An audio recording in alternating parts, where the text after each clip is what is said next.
2019 November മാസം 1-ാം തീയതി മുതൽ 1971 സെപ്റ്റംബർ 25 വരെ CH കേരളത്തിന്റെ ആഭ്യന്തര വകുപ്പും വിദ്യാഭ്യാസ വകുപ്പും ഒരുമിച്ച് കൈകാര്യം ചെയ്യുന്ന മന്ത്രിയാണ്. രണ്ടും കൂടി ഒരുമിച്ച്. ഒന്ന് വിദ്യാഭ്യാസ വകുപ്പ് തന്നെ ഇപ്പൊ കണ്ടില്ലേ, കേരളത്തിൽ 2 വിദ്യാഭ്യാസ മന്ത്രിമാരൊക്കെ ഉണ്ടായി.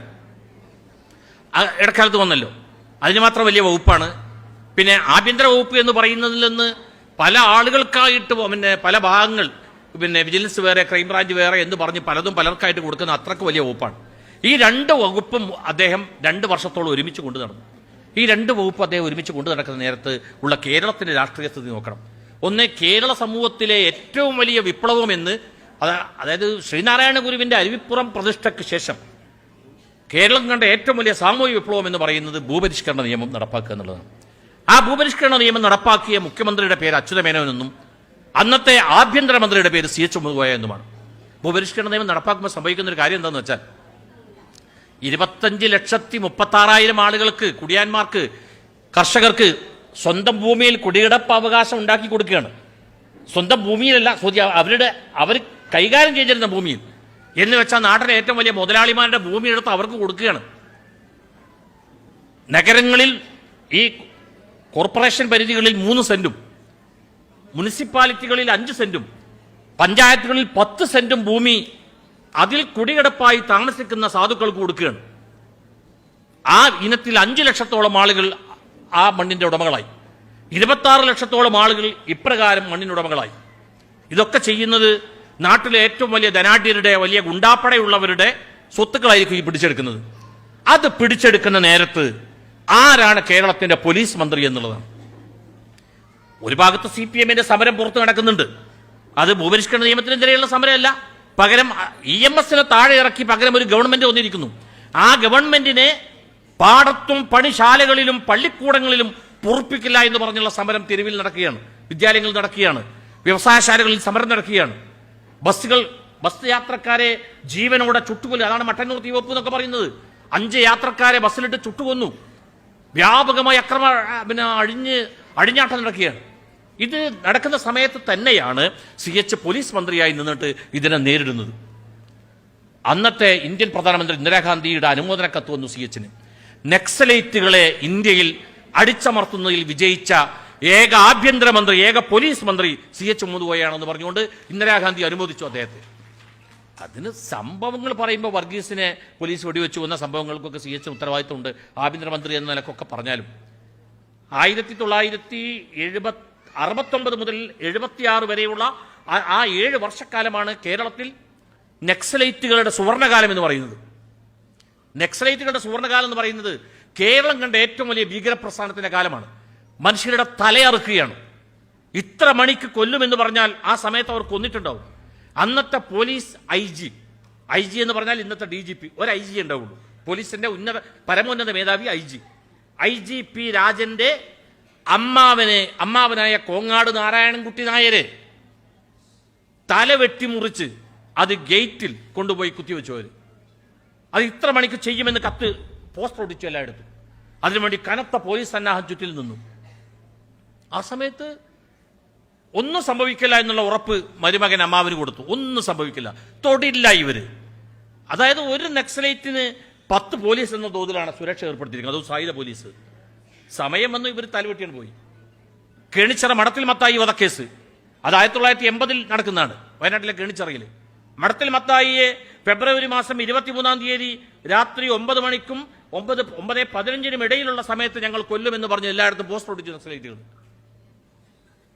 പോലീസ് അതിനേക്കാൾ ഉയർന്ന് ചിന്തിക്കുന്നവരല്ലേ. പോലീസ് കാലയെ കൂട്ടി അവിടെ സംരക്ഷണങ്ങൾ ഏർപ്പെടുത്തി, സുരക്ഷാ ഏർപ്പാടുകൾ നടത്തി.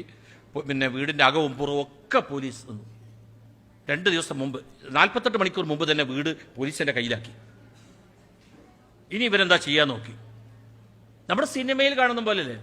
ആ സമയത്ത് കൃത്യം 9:14 ആകുമ്പോൾ വെടിയങ്ങട് പൊട്ടി, മടത്തിൽ മത്തായിയാണ് മരിച്ചു.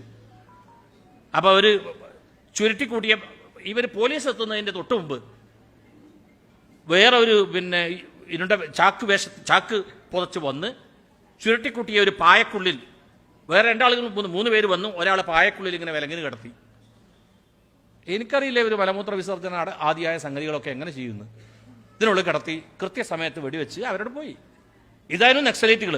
ആ നക്സലേറ്റുകൾ അടിച്ചമർത്തിയ ആഭ്യന്തരമന്ത്രിയാ CH മുഹമ്മദ് കോയ സാഹിബ്. ഭൂപരിഷ്കരണ നിയമത്തിൽ ഇങ്ങനെ ഇടഞ്ഞു നിന്ന മുതലാളിമാരെ, പണക്കാരെ, ഭൂ ഉടമകളെ, ജമ്മിമാരെ നിലക്ക് നിർത്തിയ കേരളത്തിലെ ഒരേ ഒരു ആഭ്യന്തരമന്ത്രിയുടെ പേരാണ് CH മുഹമ്മദ് കോയ എന്ന് പറയുന്നത്. CH-നോട് ഇവിടുത്തെ ധനാഢ്യർക്കൊക്കെ ഈ പ്രശ്നങ്ങൾ ആ കാലത്തൊക്കെ ഉണ്ടായിരുന്നു, എല്ലാ കാലത്തും. ഞാനിത് കഴിഞ്ഞ തവണ പിന്നെ അത്തോളിയിൽ വിരിഞ്ഞ അഗ്നിപുഷ്പം, അത്തോളിയിൽ വിടർന്ന അഗ്നിപുഷ്പം എന്ന് പറഞ്ഞ് ഒരു ഇത് എഴുതിയിരുന്നു. CH-ൻ്റെ നാട്ടിൽ പോയിട്ട് അവിടെയുള്ള നാട്ടുകാരെ കണ്ടിട്ട് ഒരു സംഗതി എഴുതിയിരുന്നു. അപ്പം അതിൽ പറയുന്ന കുറേ സംഗതികളുണ്ട്. CH-ൻ്റെ ബാല്യം, CH നമ്മൾ പറഞ്ഞല്ലോ ഒരു സാധാരണ കുടുംബത്തിൽ ജനിച്ചു വളർന്ന ഒരാൾ. ആ സാധാരണ കുടുംബത്തിൽ ജനിച്ചു വളർന്ന ഒരാൾക്ക് ഇങ്ങനെ വലിയ പദവികളൊന്നും ഉണ്ടാവാൻ പാടില്ല എന്നുള്ള ഇവരുടെ ഈ ധനാഢ്യരുടെ ഒരു തോന്നൽ. ആ ധനാഢ്യർ CH ഇങ്ങനെ നടന്നു പോകുമ്പോൾ, MLA ആയ CH നടന്നു പോകുമ്പോൾ, MP ആയ CH നടന്നു പോകുമ്പോൾ, CH ചിലപ്പോൾ പിന്നെ ഈ 30 വയസ്സ് 32 വയസ്സുള്ള 33 വയസ്സുള്ള സ്പീക്കറും 34 വയസ്സുള്ള പാർലമെന്റ് മെമ്പറും ഒക്കെ ആയിരുന്ന CH, 29 വയസ്സുള്ള MLA ആയിരുന്ന CH തോളിൽ ഇവിടെ കുപ്പായത്തിന്റെ കോളറിൽ ഒരു വളഞ്ഞ കാലുള്ള കൊടയും തൂക്കി, തുണിയുടെ മുണ്ടിന്റെ ഒരു അറ്റം കക്ഷത്തിറക്കി പിടിച്ച് മറ്റേ കയ്യിൽ ഒരു മീൻപൊതി ഇങ്ങനെയും പിടിച്ചിട്ട് CH അങ്ങനെ നടന്നു പോകും വീട്ടിലേക്ക്. ഇതൊക്കെ ആയ CH. അപ്പോൾ ആളുകൾ ചോദിക്കും CH-നോട്, ചിലർ പരിചയമുള്ള സുഹൃത്തുക്കൾ, നാട്ടുകാർ ചോദിക്കും, കോയ എവിടുന്നാ വരുന്നത്? അപ്പോൾ സാധാരണഗതിയിൽ മീൻ വാങ്ങി വരികയാണെന്ന് അങ്ങനെയൊക്കെ പറഞ്ഞാൽ മതി. CH വേറെ ഏതോ ഒരു ആബ്സെന്റ് മൈൻഡിലായിരിക്കും. അപ്പോൾ CH ഞാൻ ഡൽഹിയിൽ നിന്ന് ഒറ്റ പറച്ചില്ല, ഡൽഹിയിൽ നിന്ന്. അങ്ങനെ ജനങ്ങളുടെ ഇടയിൽ സാധാരണക്കാർക്ക് ഇഷ്ടവും അതേ സമയത്ത് CH നടന്നു പോകുമ്പോൾ ഇങ്ങനെ ആക്കുന്ന കുറേ ആളുകളും, ഇവരിടയിലാണ് CH വളർന്നു വന്നത്. CH-ന്റെ പ്രസംഗത്തിലെ ഒരു സാധനം നിങ്ങൾ എപ്പോഴും ശ്രദ്ധിച്ചു കാണുമല്ലോ. നിങ്ങൾ ഇപ്പോഴും CH-ൽ ഓടുന്ന പ്രസംഗത്തിൽ നിന്ന് അത് CH പറയുന്നൊരു കാര്യമുണ്ട്. നിങ്ങൾ ആരുടെയും അടിമകളാകരുത്, നിങ്ങൾ ആരുടെയും വിറക് വെട്ടികളും വെള്ളം കോരികളും ആവരുത്. ഇപ്പൊ വിറക് വെട്ടി വെള്ളം കോരി എന്നൊക്കെ പറഞ്ഞാൽ ഇപ്പോഴത്തെ പുതിയ തലമുറക്ക് അത് മനസ്സിലാവില്ല. അതായത് വിറക് വെട്ടാൻ പോവുക, മറ്റുള്ളവർക്ക് വെള്ളം കോരി കൊടുത്ത് ജീവിക്കുക, ഹോട്ടലുകൾക്ക് വെള്ളം കോരി കൊടുത്ത്, കടകളിൽ വെള്ളം കോരി കൊടുത്ത്, വലിയ തറവാടുകളിൽ വെള്ളം കോരി കൊടുത്ത്, അവർക്ക് വിറക് വെട്ടിക്കൊടുത്ത് അവരുടെ പാത്രം കഴുകി ജീവിക്കുക. അതാണ്. നിങ്ങൾ ആരുടെയും അടിമകളാവരുത്. അടിമകളാവുക എന്നുള്ളത് CH-നെ സംബന്ധിച്ചിടത്തോളം ഒരു വലിയ പ്രശ്നമായിരുന്നു. അതാണ് കേരളത്തിൽ ഇങ്ങനെ ഒരു സാമൂഹ്യ വിപ്ലവത്തിന് വേണ്ടി വാദിച്ച ചുരുക്കം ചില ആളുകളേ ഉള്ളൂ. ഇപ്പൊ M കുഞ്ഞാമന്റെ എതിര് എന്ന് പറയുന്ന ആത്മകഥ ഈ സമീപകാലത്ത് ഇറങ്ങിയത് നിങ്ങൾ കണ്ടു കാണുമല്ലോ. കുഞ്ഞാമൻ മരിച്ചുപോയി. കുഞ്ഞാമൻ മരിച്ചത് പിന്നെ മരിച്ചതല്ല, കുഞ്ഞാമൻ ജീവിതം അവസാനിപ്പിച്ചതാണ്. കുഞ്ഞാമൻ പാണൻ സമുദായത്തിലുള്ളതാണ്. കുഞ്ഞാമനോട് ക്ലാസ്സിൽ മാഷ് പിന്നെ വിളിക്കുന്നത് സംബോധന എന്താണ്? മറ്റുള്ളവരോടൊക്കെ ചോദിച്ചിട്ട് ഇനി പാണൻ പറയൂ എന്നാ പറയാം. ഈ നിങ്ങളുടെ ഉമ്മാമമാരുമുള്ള തലമുറയോട് ക്ലാസ് മുറികളിൽ പറഞ്ഞിരുന്നത് ഇനി ഉമ്മക്കുട്ടി പറയുന്ന ടീച്ചർ പറഞ്ഞിരുന്നത്, ഉമ്മക്കുട്ടി അല്ലെങ്കിൽ ഉമ്മച്ചിക്കുട്ടി. ഈ പരിഹാസമായിരുന്നു. ആ പരിഹാസമാണ് CH മുഹമ്മദ് കോയ സാഹിബ് മാറ്റിയത്. ആ പരിഹാസം മാറ്റിയ ഒരേ ഒരു ആണിന്റെ പേരാ CH മുഹമ്മദ് കോയ എന്ന് പറയുന്നത്. വേറെ ആണുങ്ങൾ കുറെ നാട്ടിലുണ്ടായിട്ടുണ്ട്, കേരള രാഷ്ട്രീയത്തിൽ കുറെ ആണുങ്ങൾ നടന്നു പോയിട്ടുണ്ട്. അവരാരും ഈ പരിഹാസം മാറ്റിയിട്ടില്ല. എന്റെ പെങ്ങന്മാർ, എന്റെ മക്കൾ, അവരോട് ഇത് പറയാൻ നിങ്ങൾ ആര് എന്നുള്ളതാണ് CH ചോദിച്ചിരുന്നൊരു ചോദ്യം. അത് CH-ന്റെ ഒരു വിഷയമായിരുന്നു. ഇൻസൾട്ട് ചെയ്തതെന്ന് CH പ്രസംഗത്തിൽ പറയുന്നുണ്ടല്ലോ. താൻ ഫീസ് കൊടുക്കുന്ന വക്കീലിന്റെ മുമ്പിൽ പോലും തോർത്തുമുണ്ട് കക്ഷത്തിൽ വെച്ച് മുന്നോട്ടൽപ്പം കുനിഞ്ഞു നിൽക്കുന്ന, വാപൊത്തി നിൽക്കുന്ന എന്റെ സമുദായത്തിൽപ്പെട്ടവരുണ്ടല്ലോ, അവർ സർക്കാർ സർവീസിൽ വരണം. അത് മാറണമെങ്കിൽ പണം ഉണ്ടായാൽ മാത്രം പോരാ. ഇത് മാറണമെങ്കിൽ പണം ഉള്ളതുകൊണ്ട് നമുക്ക് നടക്കുന്നില്ലല്ലോ. പണമുണ്ട് എന്നുള്ളതുകൊണ്ട് നമുക്കൊരു കളക്ടറോട് സംസാരിക്കാൻ പറ്റുന്നില്ല, അല്ലെങ്കിൽ നമ്മൾക്ക് ഒരു ഓഫീസിൽ ചെല്ലാൻ പറ്റുന്നില്ല. പക്ഷേ നമ്മൾക്ക് അധികാരത്തിൽ പങ്കാളിത്തം വേണം. അധികാര പങ്കാളിത്തത്തിന്റെ രണ്ട് ഭാഗമുണ്ട്. അതിലൊന്ന് എന്ന് പറയുന്നത് നേരിട്ടുള്ള ഭരണ പങ്കാളിത്തം, MLA ആയി മന്ത്രിയായി അങ്ങനെയൊക്കെ വരുന്നവർ.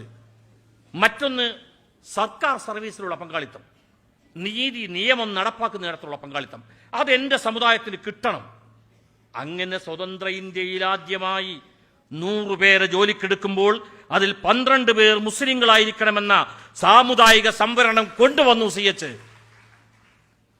തിരുവനന്തപുരത്തെ സർവകലാശാല കേരള യൂണിവേഴ്സിറ്റിയിലേക്ക് പോകണമെങ്കിൽ ഇവിടുന്ന് കാസർകോട്ടത്തെ ഒരാൾക്ക് എന്നാ കാസർഗോഡൊക്കെ സാമ്പത്തിക രംഗത്ത് മുന്നോട്ട് ഇതായത്, എന്നാ വയനാട് രക്ഷപ്പെട്ടത്? ഇപ്പോഴും വയനാടിന്റെ ഈ ചരിത്രം നിങ്ങൾ അറിഞ്ഞല്ലോ.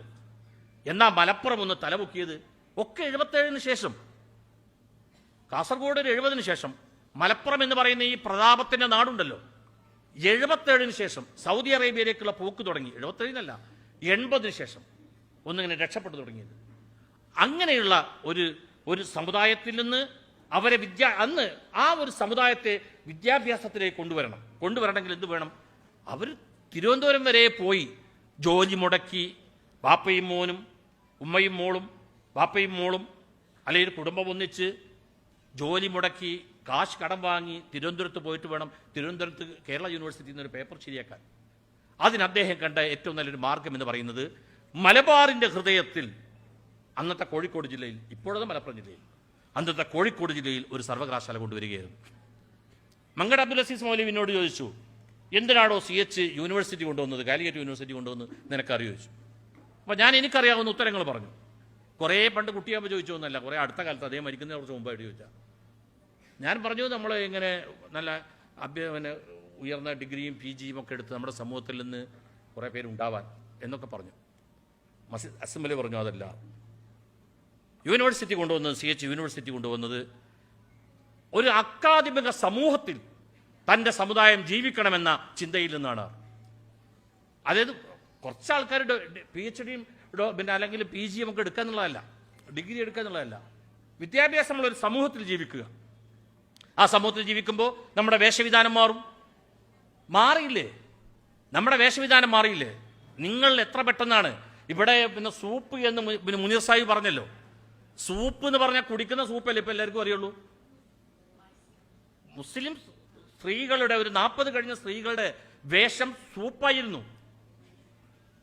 40ന്റെ താഴെ ഒരു 15 വയസ്സിന് മുകളിലേക്കുള്ളത് കാച്ചും, വെള്ളക്കാച്ച്, ഊതക്കാച്ച്, കാച്ചി എന്ന് പറയുന്ന കാച്ചി തുണിക്ക് കാച്ച് എന്ന് പറയും. ഇതായിരുന്നു. ആ സമുദായത്തെ ആണ് CH മാറ്റിക്കൊണ്ടുവന്ന് ഈ ഉയരങ്ങളിലേക്ക് നയിച്ചത്. അപ്പോൾ ഈ വിപ്ലവങ്ങൾ ഉണ്ടാക്കുക, പഠിപ്പിക്കാൻ വേണ്ടിയുള്ള ഒരു പ്രേരണ നൽകുക, നിരന്തരമായി ബ്രിട്ടീഷുകാരോടുള്ള നിരന്തര സമരത്തിൽ ഏർപ്പെട്ട ഒരു സമൂഹം അവരുടെ ഭാഷ തന്നെ തിരസ്കരിച്ചപ്പോൾ വിദ്യാഭ്യാസ രംഗത്ത് നമ്മൾ കൂട്ടത്തോടെ പിന്നിൽ പോയി.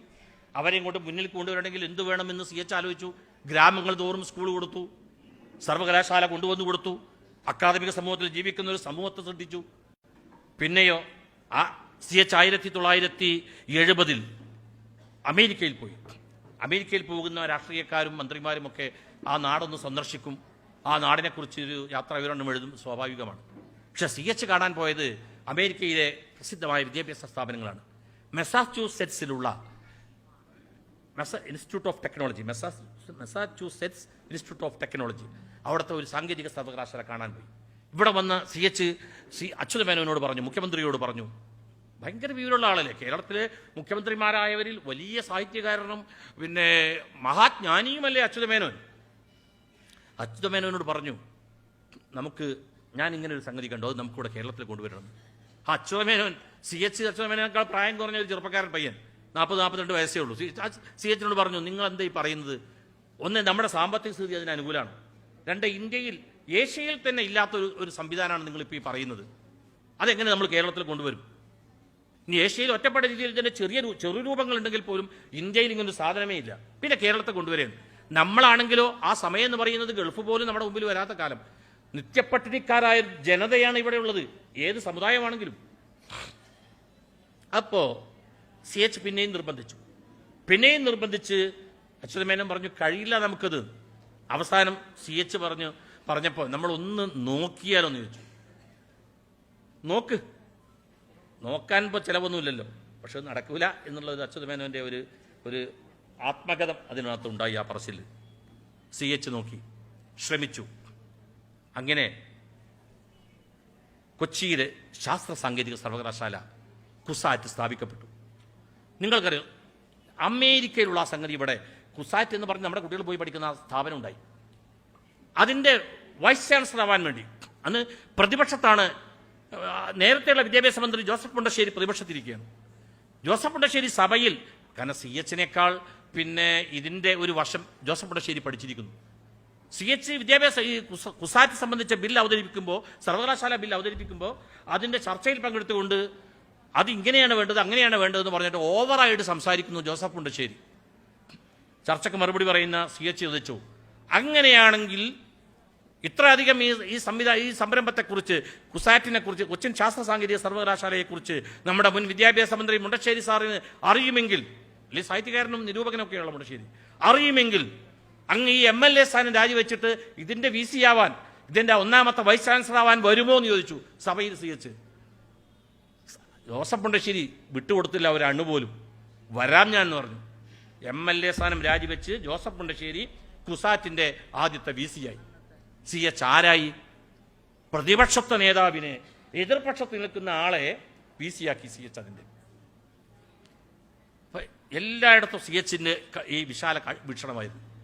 വിമർശനങ്ങളെ സ്വീകരിക്കുക, ആ വിമർശനങ്ങൾക്കനുസരിച്ച് നിലപാടുകൾ എടുക്കുക, ആ നിലപാടുകൾക്കനുസരിച്ച് തൻ്റെ ജനത എന്ന് പറഞ്ഞാൽ മുസ്ലിം സമുദായം മാത്രമല്ല കേട്ടോ, കേരള ജനതയെ കൊണ്ടുപോവുക, ദരിദ്രരിൽ ദരിദ്രരായ ആളുകളെ അധികാരശക്തിയാക്കി മാറ്റുക, അവരിൽ പ്രചോദനമുണ്ടാക്കുന്ന